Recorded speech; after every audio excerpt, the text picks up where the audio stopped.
भाई आजिम भाई, आज पवई इलाके में एक बिल्डर जो पुणे का रहने वाला है, जिसने शिवसेना के कार्यकाल में एक स्कूल का निर्माण किया, जिसको लेकर पवई में उसने तकरीबन 17 से 20 बच्चों को किडनैप करके रखा और आखिर में सरकार ने उसका इनकाउंटर कर दिया। उस पर अब नहीं, इनकाउंटर किसका कर दिया? उस जिसने किडनैप किया था? हाँ जी। अच्छा, नहीं, उसकी इंक्वायरी होना चाहिए कि क्यों किडनैप किया, क्या क्या पूरा इशू क्या है। और अगर डायरेक्ट उसको इनकाउंटर कर दिया तो पूरी स्टोरी मालूम नहीं पड़ेगी।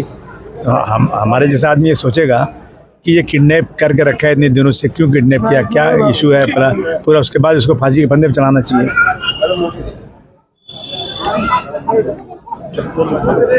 अभी भाई बिहार चुनाव में तेजस्वी यादव सीएम पद का मतलब चेहरा उनको बताया जा रहा है, उसके बारे में क्या कहना है? अरे हम सब चाहते हैं कि तेजस्वी यादव सीएम बने। हमारी पूरी पार्टी वहाँ जाकर मेहनत कर रही है।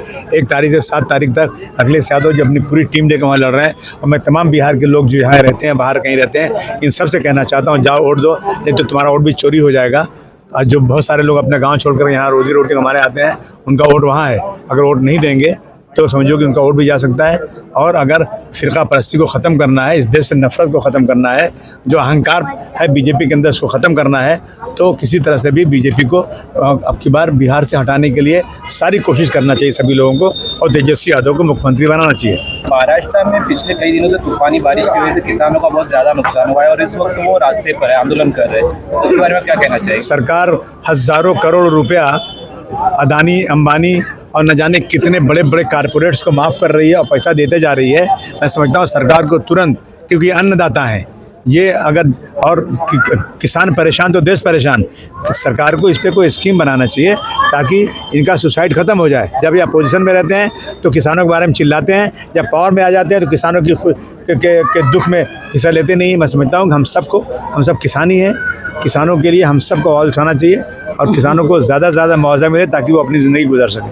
महाराष्ट्र में स्थानीय निकाय चुनाव में क्या आप महाविकास आघाड़ी के साथ रहेंगे? बिल्कुल नहीं रहेंगे। हम ऐसे लोगों के साथ नहीं रह सकते जो लोग हमारी मस्जिदों के बाहर आकर के हमारा लाउड स्पीकर उतारने की बात करें, जो लोग उत्तर प्रदेश के लोगों को गाली दें और मराठी के नाम पर जुल्म ज़्यादती करें, जो लोग गंगा के पानी को बदबूदार बोलें, जहाँ करोड़ों लोग जाकर स्नान करते हैं, आस्था रखते हैं, ऐसे लोगों के साथ समाजवादी पार्टी कभी नहीं जा सकती।